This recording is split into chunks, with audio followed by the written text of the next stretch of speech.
the 2020 debate for Rockport Selectmen. We're being recorded via Zoom by our host, Tom Meekus, and Lisa Smith is also joining us from 1623 Studios, where they will be playing this debate later on. So this is the first ever league debate via Zoom, which is strange and exciting.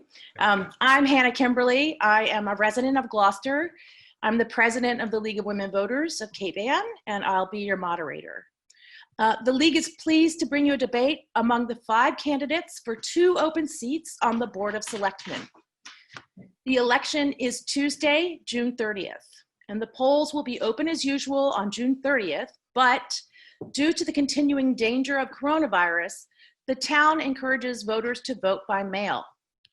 Absentee ballots can be obtained completing an application form, which is on the town website under Town Clerk, or by writing a note to the town clerk requesting a ballot.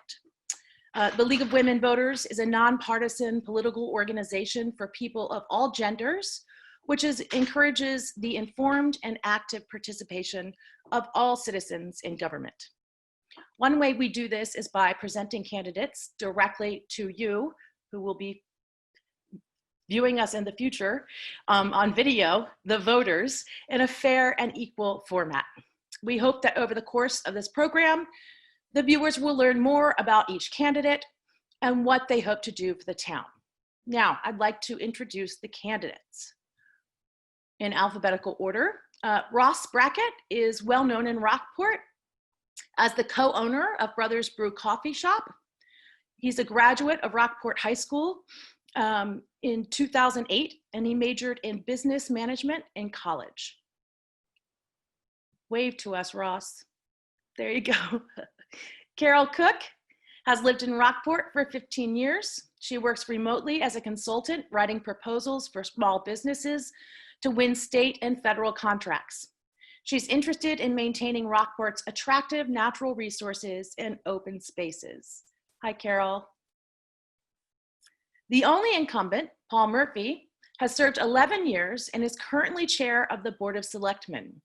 He has been a school administrator for 30 years, saw all 3 of his children through the Rockport school system, and served as a chairman of the school committee before becoming a selectman. Hi, Paul. Charlie Seavey moved to Rockport as a wee lad in 1947, and after 50 years of residing in other places, he decided to stay. He's been an intelligence officer, a student, a librarian, a university professor, and a social sciences scholar. He describes himself as a problem solver, a projects guy, and a planner. Hi, Charlie. Before retiring to Rockport, Bill Wagner had a 40-year career of leadership in financial management and planning and a broad range of companies for Fortune 500 startups. He has a degree in aerospace engineering from MIT and a master's in management from MIT. And he served 6 years on the Rockport Finance and Capital Improvement Planning Committees, during which time the town budget presentation to voters was significantly improved and clarified. Hi, Bill. Okay, so there will be no formal opening statements from candidates, but there will be closing statements of 1.5 minutes each. I will be asking questions prepared by the League of Women Voters, which the candidates have not seen. The format will be to discuss each question for 8 to 12 minutes. Each candidate will have 1.5 minutes to speak, after which, time permitting, candidates may answer each other. And I'll show you this card when you have 30 seconds left of time to speak. Since our goal is to include as many different issues as possible, I will ask the candidates to keep to the specific subject of each question. Does that make sense to everyone? Okay, great. So, question 1. What is the driving issue that inspired you to run for selectman? And we'll start with Paul Murphy. Okay, thank you, Hannah, and a special thank you to the League of Women Voters for sponsoring this very important debate. I've been fortunate enough to participate in 2 or 3 of these in the past, and it's very informative. I think it's very informative to the voters. I'd like to also thank and really appreciate Charlie, Ross, Carol, and Bill for jumping into the arena to run for selectman. Being a selectman is not easy. It takes a toll on you sometimes, on family life, and people criticize you, but that's what you sign up for, and you got to have thick skin and so forth. So I fully recognize it, but I really admire anyone who goes through the process, gets the nomination papers, and runs for public office. Reason why I would like to continue to serve on the Board of Selectmen is I grew up here. I've lived here my entire life. I'm 55 years old. I spent the last 3 terms on the Board of Selectmen and 2 terms on the school committee. As I said, or was mentioned, I've been a school administrator. This is a very special place to me. Rockport is arguably one of the most beautiful towns in the country, if not the world. We're not without our problems, but together, working together, we can solve the major issues that face our town. And we got terrific citizens here, a terrific town, employees, and it's a wonderful place to live. And I want to continue to be part of that conversation if reelected. So thank you. The pink side of my card will mean time's up. Okay. Mr. Wagner, what is the one driving issue that inspired you to run for selectman? Okay. Thank you, Hannah, for being the moderator for this, and League of Women Voters also. So I'm pleased to run for the selectman's position, and I guess I would say that one of the driving forces is that I love living in Rockport, and I have loved serving the town and the town's voters. I served 6 years on the finance committee. I found it very rewarding, not just to be involved in the town, but it also gave me a chance to get to know a lot of people in the town, and not just residents, voters.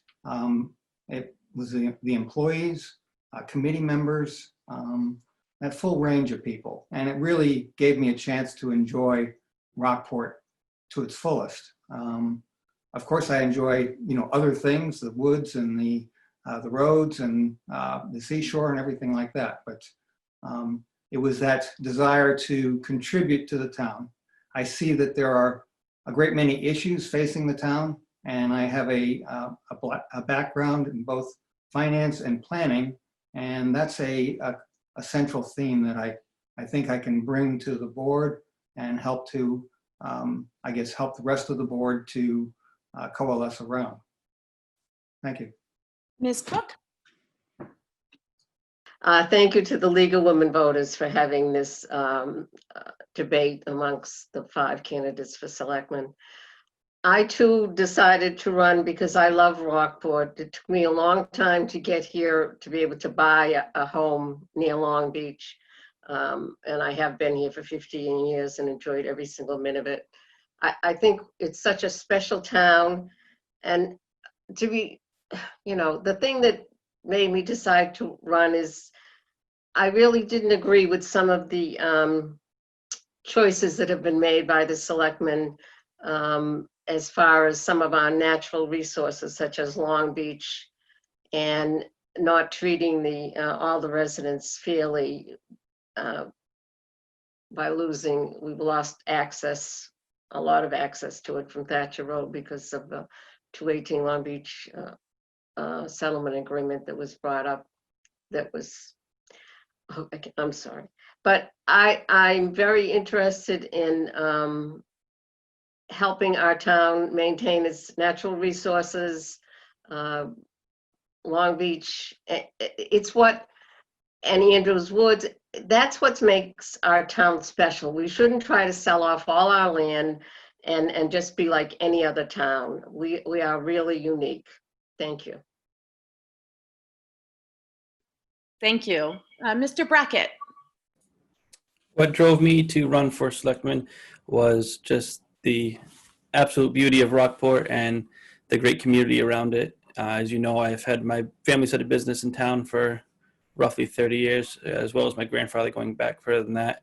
And I just want to make sure that the community remains successful for my children and my grandchildren in the future to come. And I would like to serve the community more instead of just serving them a cup of coffee. Great. Mr. Seavey. When I moved back, I fully intended to get involved with the town.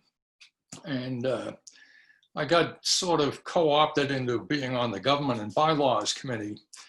So the selectmen came up. There were 2 seats open. There were 2 people running. And I thought, this is not healthy for democracy. Last year, the selectmen who I have no problem with ran unopposed. And I just thought, we really need to spread it around. Little did I know a cast of thousands was going to jump into the thing. And like everybody else, I think this is one of the great places on the face of the earth. I mean, let's face it, and we need to work hard at maintaining what we have and making sure there's a future for everybody's kids and grandkids and all that. And as I said, I've done a lot of problem solving over the years, and I'll shut up now. Thank you. Okay, question 2. What long-term policy do you want the Board of Selectmen to adopt regarding the Long Beach Seawall and the rental of land before the current lease expires in 3 years? Ms. Cook. About the upcoming leases, I think because of and it was very harmful, 218 Long Beach Settlement Agreement, which restricted access, the public from walking in from Thatcher Road between the houses. And not only that, but it has all these clauses about if they decide to sell the land to the tenants, if they decide to sell the land to a third party, which would be condo developers. And I don't even know why any of that stuff was put into this settlement agreement when the whole, and by the way, Stephen Sheen, who brought this before, he lost. His lawsuit was thrown out of court, and then, okay. So anyway, I think that 218 Long Beach Amendment needs to be taken out of the new leases. I think if we're going to expect the town's taxes, my taxes, to pay for that seawall, because I'm not sure how else it's going to be, we have to give, we should have a parking lot on Long Beach for residents. We should have a nice public path where people aren't harassed, because I have been harassed, and make it fairer. And also our leases should only be for 5 years, because we have global warming and sea rise, and we have no idea what's going to happen down at Long Beach in the future. So it's actually. Okay, thank you. Sorry, thank you. What long-term policy do you want the Board of Selectmen to adopt regarding the Long Beach seawall and the rental of land before the current leases expire in 3 years? Mr. Murphy. The lease with Long Beach homeowners is one of the best financial arrangements that the Board of Selectmen, in my opinion, has ever made. We stepped forward and cleaned up a situation that hadn't been dealt with in years. The triple net lease we are currently in the middle of brings over $1 million rents alone to the town. In addition, the homeowners also pay year-round property taxes. The lease also increases the usage of the cottages to 8 months per year at the request of the tenants, and gives the option of subletting the property to renters if they'd like to. I recognize that Long Beach has been very controversial, but also it does bring in a tremendous amount of money.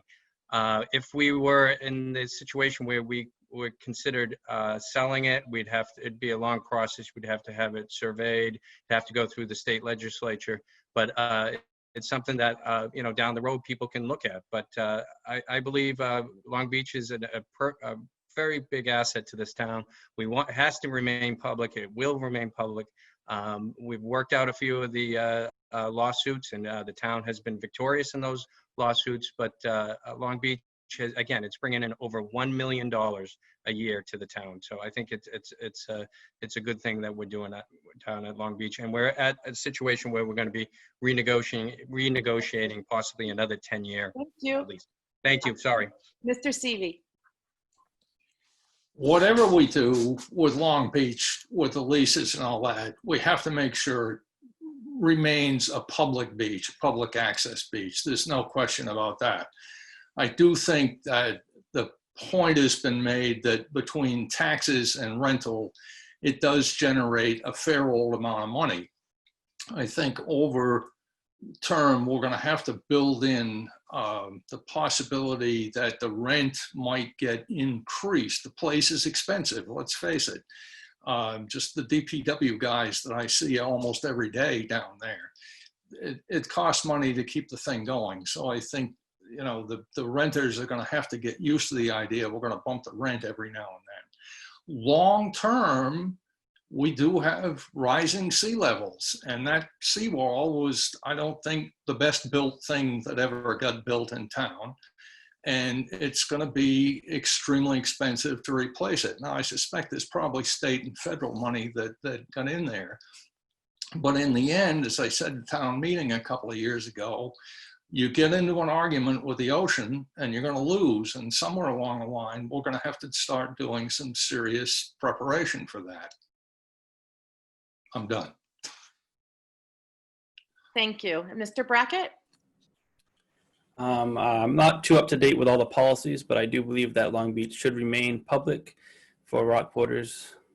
And I believe that with the rising sea level and climate change coming, I think we should look for, when we make a new agreement, we have a separate, money goes into a separate fund from the agreement, not necessarily out of the rent, but out of extra money on top of the rent that will go into a fund that will be for repairs and any other construction we might need for the wall. As I don't think the rent should solely go towards the purpose of trying to fix a wall in the future. That's all. Thank you. Okay.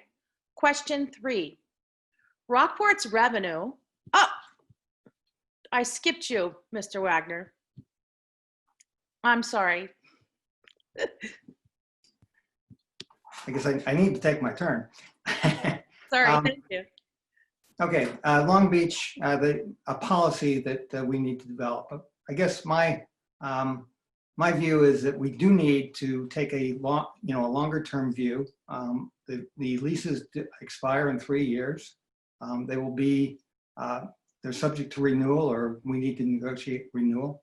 I think the main thing that we need to look for in the near term, before we get to the leases, is to begin a dialogue with the current leaseholders and begin an education program. We had an infrastructure committee that studied the seawall and the conditions. As people may know, particularly those who are use Long Beach, we had a portion fall down about 1.5 years ago on the Gloucester end. And that's just a warning. So it's possible that other sections may fall, and that costs a fair amount of money. I mean, it was in the millions of dollars, and a full replacement is estimated to be about $35 million. So planning for how are we going to deal with Long Beach is a necessity, and working out with the owners what is going to be done. Certainly some of the paying for the wall is the principal issue. How are we going to get there? And that's going to take a lot of time. Thank you. Okay, question 3. Rockport's revenue may be lower in the coming months due to the coronavirus. What budgets would you fully fund, and which would you cut? What additional relief can you give individual taxpayers who are hurting right now? And we'll start with Mr. Wagner. Okay, thank you. Yes, revenues are likely to be problematic in the near term. The state is facing shortfalls in their budget. I've heard estimates of up to $6 billion, which is equal to their rainy day fund. The Rockport will suffer some in its local taxes, lodging, meals tax, etc. So we have uncertainty in state fees or state funding, uncertainty in tax revenues, and that's going to present a challenge. We also have, an increasing burden on taxpayers, some of whom maybe have some difficulty. As far as, I guess, I'm not sure where we need to cut. I guess what we're doing currently is the town administrator is cutting back on spending. He did so last year when we faced a $500,000 shortfall in real estate revenues, and the same thing is happening this year as we face the uncertainty in revenues. So there are certain actions in terms of spending, I guess, spending limitations that he's imposed on all the departments. So it's kind of a across the board cut. Continuing that is probably necessary. And there are some things that we can get rid of, but Thank you, Mr. more Wagner. research. Thank you. What budgets would you fully fund and which would you cut? And what additional relief would you give individual taxpayers who are hurting right now? Mr. Seavey. This is a really tough one because big budgets are complicated and the town, it's small, but it's still complicated. My initial thought is whatever we do, we've got to be able to keep the downtown businesses up and alive and running. Now, how that mechanism works out, I don't know right at the moment. I am inalterably opposed to across the board cuts in anything.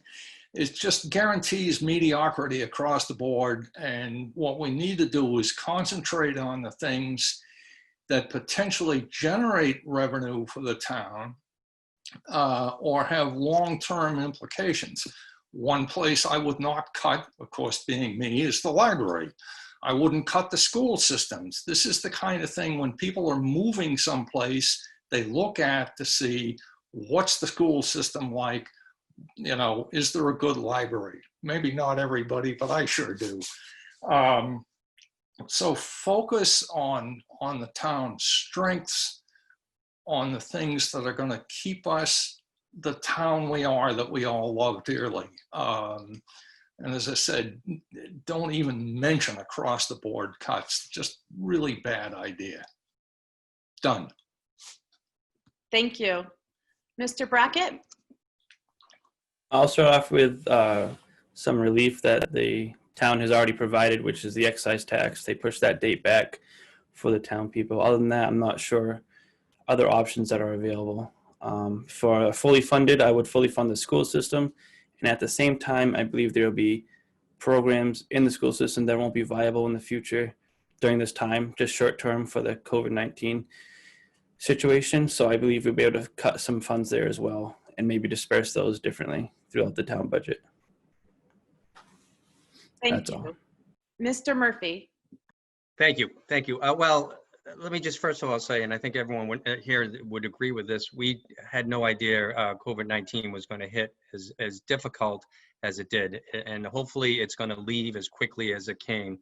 And I think the town of Rockport has done a terrific job managing that from right across the board. So that is an important thing to point out. We are going to be in a tough situation, as many other municipalities across the Commonwealth will be, because of a revenue shortfall. We're going to take a hit on tourism and meals taxes and things of that nature, and that's going to affect us. In terms of cuts, I agree. I don't want to do across the board cuts. I don't think you can cut public safety. Maybe small places, but we need to make sure that our public safety is fully funded. The Department of Public Works has to continue to work and to maintain this beautiful community that we all live in. In the school system, of course, I do not want to cut the school system at all. If there's places in which we can save, I'm sure the school committee and Superintendent Lebo, who I have the utmost confidence in, we'll look at that budget and be a team player as the school committee and the superintendent has for many, many years. Again, I think there's going to be some relief coming down the line from the Commonwealth and Governor Baker and the legislature to help with some of the businesses downtown. I know that people have councils, many people are applying for unemployment. Those benefits, I'm sure, will be at some point extended if this pandemic continues to go on. So there are lots of discussions that need to be happened, but I think the town is doing a good job at dealing with them as they come. Thank you. Sorry. It's all right. Ms. Cook.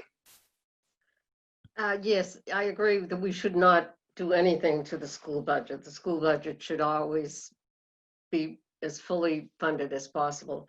But you know, there's something that could have waited, and that is that $12 million DPW facility. If I had been a selectman, I would have put that project on hold because it has started, and that means that our taxes are going to be going up because of that project. The other thing is the Community Preservation Fund. To me, you know, I think it's 3%, I don't know exactly, but that money should be used. This is an emergency, and I think that money should be used for helping to fund different departments where you have a shortfall or, you know, where you need the money. We have a beautiful town, and I think we can spend a year without using the money from the Community Preservation Fund and use it to pay bills in the town. And I think, unfortunately, this is going to last for a year. And anyone who thinks it isn't just hasn't been listening to what happened in 2018 during the pandemic and things that are happening all around our state and the world.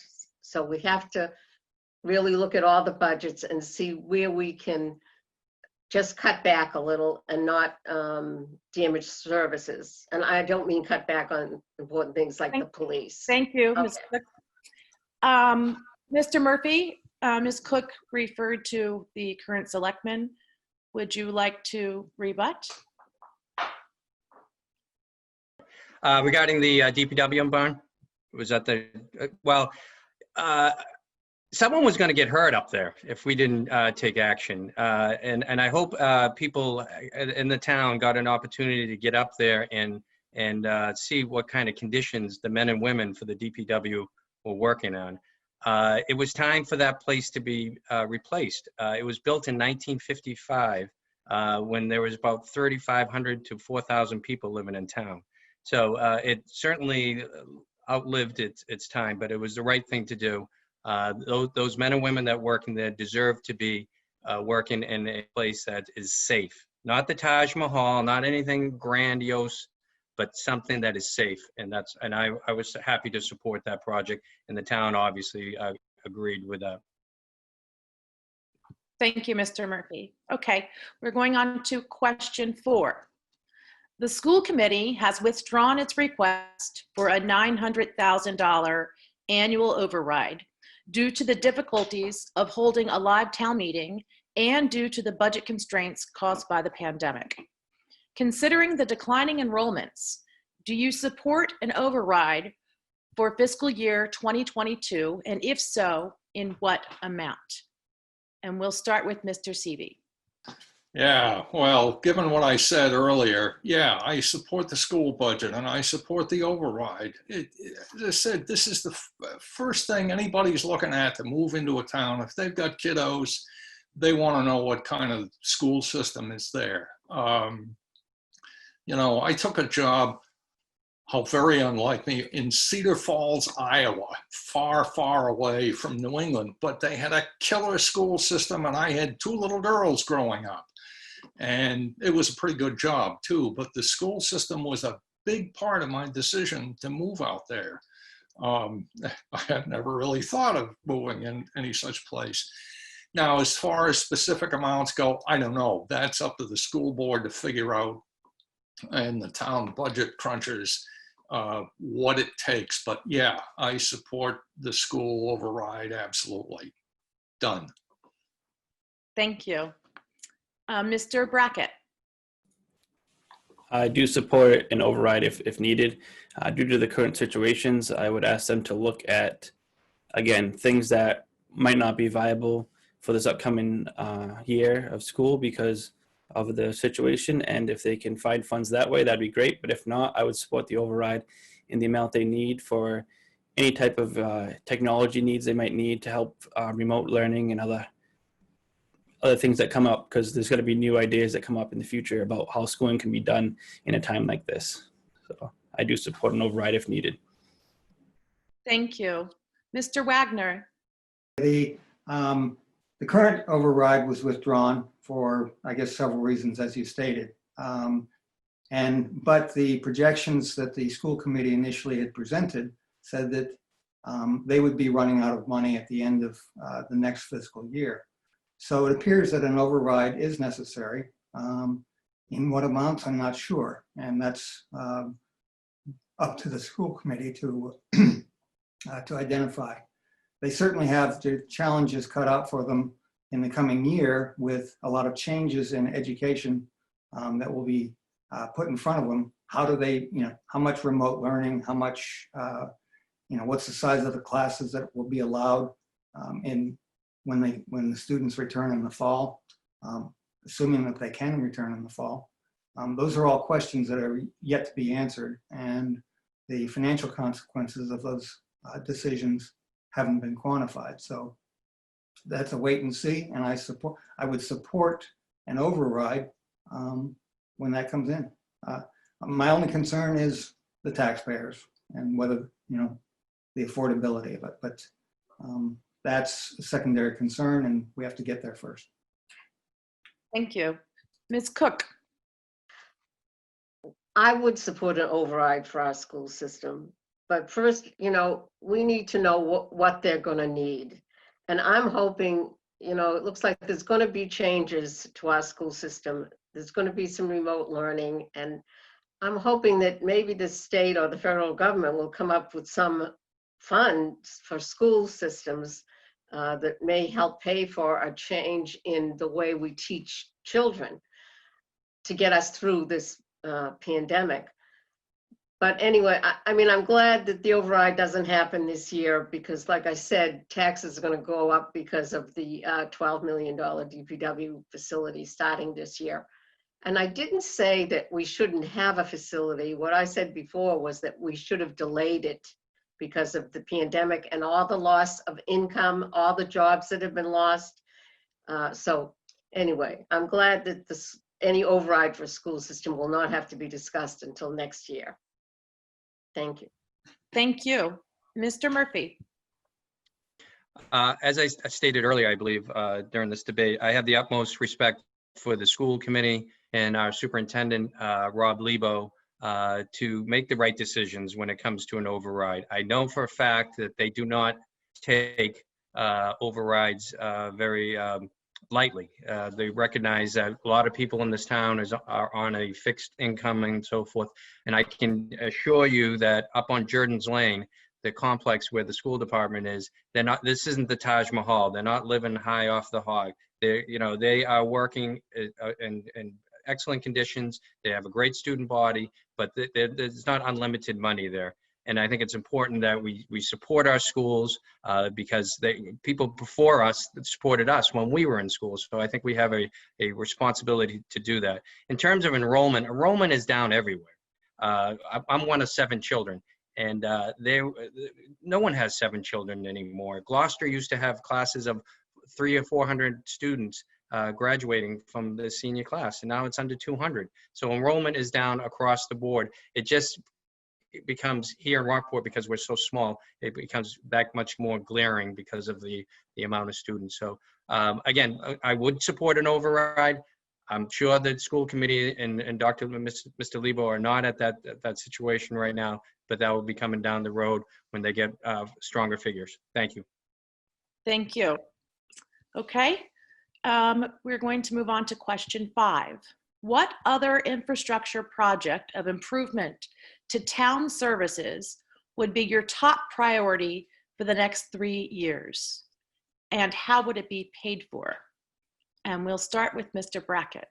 That's a tough question for me. For the town services, I would refer to, I think the DPW would need, I think they do a wonderful job to begin with, but I think they, along with the new barn that's coming in, they could use additional funding for other projects that need to be fixed around town. I feel that the DPW does go underfunded at times. And on this topic, that's all I really have to say at the moment until I do more research on it. Okay, thank you. What infrastructure project of improvement to town services would be your top priority for the next 3 years, and how would it be paid for? Mr. Murphy. There are two projects that I think I would like to see us look at and begin the discussion. One is parking. That continues to be a major problem in Rockport. In fact, I was going through some old town reports, and I came across one from 1933, and one of the topics was parking. So it's something that the town has been dealing with. We have the park and ride facility up near the transfer station that gets used a lot. Obviously, it's not being used during the pandemic situation, but I'd like to see if we could get some more relief on parking, and obviously taxes would have to pay for this. But I think there is a real need for some parking relief. I would like to see the hours of the transfer station expanded so that people can get there, a little bit more often than the current situation. And we're not opening because of the pandemic on Sundays, but be able to get some more hours so towns could the townspeople could use the transfer station more often. Library services, I'd like to see some more programs in the library. I think the library does a great job, but I'd like to see that expanded because I know that a lot of people in town, both the elderly and the young people, use that library, and it's a fantastic library. Those are just off the top of my head. Thank you. Mr. Wagner. Yes, okay, there's a couple of areas of infrastructure that I believe need work. One is we have started on expanding or looking at the sewer capacity, principally through elimination of inflow. And that needs to be continued and perhaps furthered once the current funding runs out. That's important for allowing new housing to come in of any nature, whether it be, we all have a desire for more affordable housing. Second is are the roads. There's a very large backload of road improvements that need to be done. Curtis Street is next on the list, and that is going to require 2 years of funding at the current levels of spending. So I think a plan needs to be developed for larger debt facilities to be put in place longer term. We typically have done roads just with funds available currently from the state and whatever the town supplements. But there is a possibility to put in a longer term program for that. And I would look to that sort of planning. And I think the third area is dealing with the buildings, the town buildings. The library is one, fire station is one, town hall. All of those have suffered from deferred maintenance and do need a program of improvements. Not all of it's going to be done at once, but we need to plan for that plan, how we're going to do that over time. Thank you. Thank you. Ms. Cook. Well, I have heard a lot of complaints about the quality of water in Rockport. And I don't know whether it's the pipes that you need to, sewage pipes you have to replace, but I think something should, I don't have to worry about that, by the way. I have a well, and quite frankly, I'm thrilled I have a well. So I'm not on the town water, but I have heard complaints about it. And I think that that's a project where the DPW should take a look at, what can be done to improve the water quality in Rockport. Well, it's not a project really. I love our library. I miss our library so much because of this pandemic and it's not opened. But I wish it had, it was opened in the mornings. It doesn't open till 1 o'clock. And I would really like to see them extend the hours so that they have some morning hours, and I know they're closed on Fridays. But yeah, more funding for the libraries would be the second project I would mention. Thank you. Thank you. Mr. Seavey. What other infrastructure project of improvement to town services would be your top priority for the next 3 years, and how would it be paid for? Paid for. Once we clear this virus thing, parking has been mentioned, and we're not going to have any more dirt. And short of building a big, ugly parking garage somewhere, I'm not sure. I think right now the plans that have been worked out look pretty good. As I said, you can't make any more room anywhere without building something. Somebody mentioned deferred maintenance, which is right up there with across the board cuts on my big list of no-nos, because deferred maintenance always means it's going to cost twice as much and take 3 times as long later on. So let's see if we can't get around that. It's one of those easy things to save a little money, but you wind up paying more in the long run, and things start looking tacky anyway. Okay. Yeah, I'd like to see increased library hours too. Now remember, there are personnel costs. You can't just tell the library folks, okay, you're going to be open X number of hours longer, but you're going to have the same staff. And there are limits to how hard you can push people on things like that. Thank you. Thank you. Okay, we'll move on to question 6. What, if anything, would you do to increase the town's percentage of affordable housing? Would you support high density development around the train station for affordable housing? What other ideas do you have for increasing the town's percentage of affordable housing? And we'll start with Mr. Wagner. Affordable housing is something that a lot of people have wanted. And I guess we put in place an affordable housing trust several years ago at town meeting. And that's the vehicle from which we can, apply for state grants, funnel CPA funds into over time, and build up a pot of money.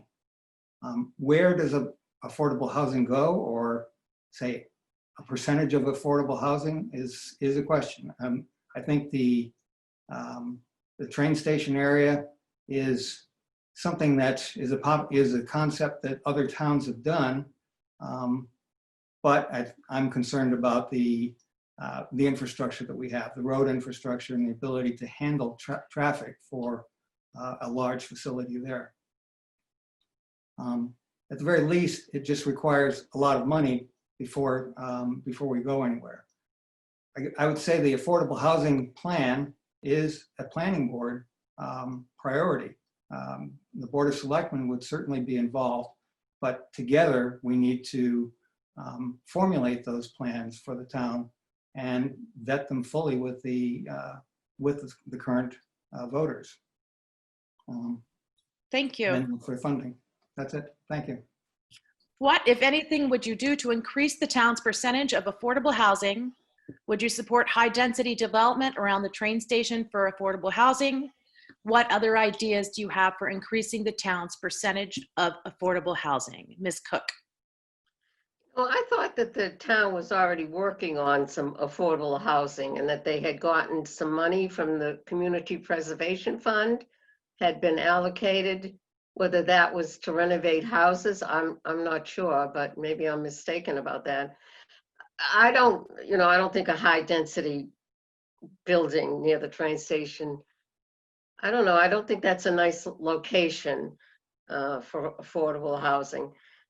I think that maybe we should try to buy up some houses, that are reasonably priced, and turn them into condos. We've got houses that are for sale in Rockport. I mean, obviously it can't be something that's on the coast and cost $1 million. But inland, there might be some places where we could buy the property and, like I said, turn it into some condos that would be affordably, would have some rent control. Other than that, it is a planning board issue, I think. And, I would have to, I obviously don't have enough information to really comment any further on that. Thank you. Thank you. Mr. Brackett. Affordable housing is something that we do need in this town for many reasons, as well as to help out the school system with school-age families. By the train station, it's not a bad idea, but I don't think a high-density one would go well there with just the amount of room that's up there. I'm not sure exactly how much room we own, but it would allow for people to work from out of town as well as in town. They can take, if they don't have a car, there's easy transportation for them. And any more ideas that I have, I would have to look into it more and assess the situation in different parts of the town. Thanks. Thank you. Mr. Seavey? It seems to me there's an assumption in this question that we're talking about high density public housing down by the rail station. And yet there's a much larger issue here. The median house price in town is somewhere over between $625K and $700,000. I got 2 kids that can't afford to live here. I just barely scraped into the place. So when we talk about affordable housing, it's got to be more broadly based than just whatever public housing we put down there by the rail station, which is a good location in terms of transportation and all that sort of thing. But I think it's a wider issue than that. And I agree with everybody else. This is really a planning board issue. By the town bylaws, the Board of Selectmen are an executive agency, not a planning agency. And we need to have the long range people that have got the time and the information to do long range planning to come up with this. Thank you. Thank you. Mr. Murphy? This has been an issue that's a concern for me, is affordable housing, because I'm quite concerned about how the demographics of the town have changed over the years, and younger people can't afford to live here. And I hear that all the time, and it's no one's fault. It's just the way it's such a great place to live, and people can't wait to buy a place here. And unfortunately, a lot of people are buying pieces of property and using it for summer homes on year-round property. So the enrollment has dropped. The enrollments have dropped in the schools, as they've dropped everywhere. But if we could get some more affordable housing, and we're woefully short on affordable housing, as other communities are, and Rockport's not unique to that situation. But if we could get some more affordable housing where we could attract younger families with kids, school-age kids, to move into Rockport, I think that would be great. I think down near the train station, again, this is a planning board issue, as everyone has mentioned, but that would be a good spot. You have the railroad or the train that goes into Boston. It's an hour and 15 minutes. People could commute back and forth. Hopefully the trains, when this pandemic is over, that they'll increase the amount of trains that come in from Boston to Rockport. And I think that would help with allowing more affordable housing in this community. To do more about it, Bill is correct in that the town has a lot of money from town meeting, and we need to increase that and see if we can get some more affordable housing there, because it's very, very important for everyone. Thank you, Mr. Murphy. Thank you. I think this is the quickest we've ever gone through a debate in the history of since I've been with the league. This is great. So we have a closing question. What other question did you want to answer tonight? And we'll start with Ms. Cook. What other question did I want answered? I really can't think of one. I think the questions that you gave were very good, and it gave some insight into the way we all view being a selectman and how we would do the job. There really isn't another question that I can think of at the moment. I was the first one. Maybe by the time you get to the fifth person, I will have thought of a question and raise my hand. Mr. Brackett. Would you like us to answer the question we ask ourselves? Yeah, that All was right. great. What other questions did you want to answer tonight? One of the questions I was hoping to hear about was sustainability. And I think we've already been on that course thanks to the selectmen last year. They had it for compostable items and single-use takeout items. Obviously, that's been little loose now because of the current situation, but I would like to look back into that and look into a town-wide or region-wide composting program. Great. Thank you. Who do I have next? Mr. Seavey. Talk about getting caught flat-footed. I think Ross's idea about increasing sustainability issues is a good one. In spite of the fact that I said the selectmen is essentially an executive agency, I really think we're going to have to start thinking about the long-term effects of sea level rise. It is going to happen. It's not just Long Beach that it's at risk. If you look at some of the projection maps from NOAA or the US Geological Survey, the middle part of Bearskin Neck could very easily disappear. I'm probably not talking in my lifetime, being as old as I am, but it's going to happen, and we're going to have to come to terms with that. I think that question needs to be raised.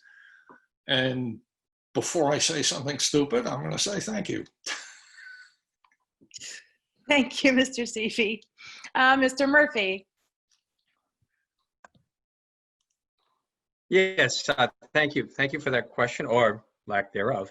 I wish one of the questions would have been, what do you think the response from the town of Rockport during COVID-19 has been? And I can tell you, as chairman of the Board of Selectmen, I've worked very closely with many boards, particularly the DPW commissioners, public safety, the town administrator, the school department. People have come together we're in unprecedented times. No one ever expected this to happen, and I think the town has responded extremely well. Mitch Riera, our town administrator, has probably spent 95% of his day is dealing with COVID-19 issues, the town, cleaning, not himself, but making sure that the public restrooms are up to date, Bearskin Neck, the closure, Long Beach, all these things that we've had to deal with, and we've done an excellent job, as other municipalities have well. And I think it's a credit to the people in this town. It's not just the elected officials and the employees. The people are taking this serious, as they should, and people have responded appropriately. And we're going to get through this. This is going to go away. It could be a year, but let's hope it's less than that. Thank you, Mr. Murphy. Mr. Wagner. Yes, I would take a slightly different variation, but it's along the same lines. And I think we touched on the effects of the pandemic and the impact to the economy, but we really haven't seen it yet. Has responded well to the current situation, and I think we're getting through it pretty well. But we've yet to see, it's kind of the tip of the iceberg or whatever. We've yet to see the rest of it. The impact of the continued unemployment for people when their benefits run out. I know Rockport is probably upwards or up to maybe 24% unemployment. That's going to be a big issue in the next year. We touched on the state revenues, and that's going to be a continuing problem that we have to deal with. So we just, the selectmen and the other boards and committees have their work cut out for them in dealing with all the after effects of the pandemic. And that's assuming that there's not a resurgence, but just getting through the next several months and next year is going to be a challenge for everyone. The impact on, how many shops are going to survive. We need to work on that aspect in terms of maintaining the economic viability of the town and the retail structure. And that's it. Thanks. Thank you. Right now, we will move on to final statements from the candidates. You'll have 90 seconds each, and I'll give you the 30-second card. We'll start with Mr. Murphy. Thank you, Hannah, and thank you to all the candidates who are running for Board of Selectmen. Prior to serving as a selectman, as I stated earlier, I served on the school committee as well as many other volunteer positions, including the Educational Foundation of Rockport. I was a member of the YMCA Board of Directors, Superintendent Search Committee. I've been a Rotarian and a youth hockey coach for 8 years. My parents moved here in 1962 and raised a large family on Pleasant Street. My wife and I decided when we married that this is what we wanted to raise our 3 children. We educated all 3 of our children in the Rockport Public Schools. Rockport is a very special place to live, but more importantly, it's an ideal place to raise a family. It is my goal to keep this this way for generations to come. I have a strong background and record of supporting our schools. I've been employed as a school administrator for 30 years and recognize that Rockport school system has something special to offer all our kids. If elected, I would work, or re-elected, I would work to preserve what our town has worked so hard to build. Rockport is facing difficult challenges, as many other municipalities across the Commonwealth are. We need to preserve our natural beauty of this community and encourage businesses to thrive. It is important for our elected officials to help our businesses where we can. There will be many issues to come up during the next 3 years, and I hope to be part of that conversation. So I ask for your vote on June 30th, 2020. Thank you very much. Thank you, Mr. Murphy. Mr. Seavey. I come to this with a combination of deep roots in this town. I mean, I was a kid here for a long time, but also lots of experience in different places and different fields, different situations. Dealing with problems as an Air Force officer is different from problems as a librarian or a university professor or a homeowners association board member, or for that matter, trying to run the government and bylaws committee here in Rockport. So I come to this, and all those in different cities, by the way. I come to this with no preconceived notions about what to do about anything. I'm a believer in looking at facts and information and trying to proceed from there. So it's, I don't owe anybody anything in a sense. All I do is care about the town. I have no agenda. I can think outside the box. Some people think, oh yeah, he thinks outside the planet too. But I'm here. I've got ideas. I listen to people. I look at facts and make the best plans we can. Thank you. Oh, and vote by mail. Indeed. Thank you. Ms. Cook. First, I want to thank the League of Women Voters for having this debate for us. I have been a visitor to Rockport since I was a teenager. When I was in high school in Wilmington, we used to skip school and come to Long Beach when it was a beautiful day. My dream was always to live in Rockport. It took me a long time to get here, but 15 years ago, I was finally able to buy my home near Long Beach. And I have enjoyed every minute of living in our unique, beautiful town. I'm also very fortunate that I have over 25 years business experience writing and managing proposal development for companies. And now I work as a consultant helping small businesses. And I do it from home remotely. Now we have Zoom, we can have Zoom meetings, it's great. I decided to run for selectman because I think Rockport needs more financially responsible selectmen to oversee the town's spending and budgets. I believe I can bring a new perspective and ideas to the town's issues. I think we should have term limits on selectmen of not more than 3 years, which would be 3 terms would be 9 years, to be assured that we always have fresh ideas. I'm very concerned about global warming and sea rise endangering our town, and I'll work to have a completed, updated FEMA hazard mitigation plan for the town by the end of the year. The Long Beach issues, I would really like to be around to help with the 224 Thank leases you, Ms. Cook. and help all residents. Thank you. Mr. Wagner. I've been a Rockport resident for the last 10 years and a Massachusetts resident for 35 years. So I'm not new to the state or to the town. My wife and I retired here because we always enjoyed Cape Ann and Rockport when visiting over the years. I've been, before retirement, I had a 40-year career in corporate financial management and business planning, working in a diverse set of companies ranging in size from Fortune 500 to startups. I've served on the Finance Committee and Capital Improvement Planning Committee for 6 years, and during that tenure, I acquired a strong knowledge of both town budgets and operations. In addition, I came to know the people in town, the town administration, and numerous people involved in volunteering on the town's committees. Importantly, during the time on the Finance Committee, we came to face with the various challenges occurring in the town, and we're able to work through solutions to develop a balanced budget for the voters.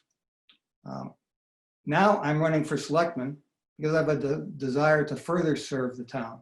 I care about the future, and I believe I have the skills and background to bring to the town's executive board. You've heard us discuss the challenges facing the town into the future. As a board, we will need to act together as a team and with input from the residents and businesses, find the best way forward for the town. Teamwork, collaboration, and understanding will be required. Thank you, Mr. Wagner. I will be an asset. Thank you. Thank you. Mr. Brackett. First, I would like to thank the League of Women Voters for hosting this debate tonight. I'm sure it was difficult in these times and the current situations. As you know, I am new to running for local office, but I know what I want for Rockport, and that's to bring families into Rockport to ensure our education system remains successful and sustainable by providing more affordable housing so these families have the opportunity to raise their children in our great town. And we should continue to protect continue to protect the beauty of Rockport through their state sustainability and protecting our harbors, which I think is a major concern for future rising tides. And I encourage you all to remind your friends and families for the election on June 30th. If you're unable to attend that in person, you can contact the town clerk and ask to provide an absentee ballot in advance. Voting is how we change our community for the better. Thank you so much. Thank you, Mr. Brackett. And on behalf of the League of Women Voters of Cape Ann, I want to thank our 5 candidates for participating in this Zoom debate, and 1623 Studios for airing it on local television starting June 7th. It will be posted on the League of Women Voters Cape Ann website as well. Everyone, please don't forget to vote in the election on June 30th. And please consider requesting an absentee ballot. Try voting by mail. You might like it. Thank you.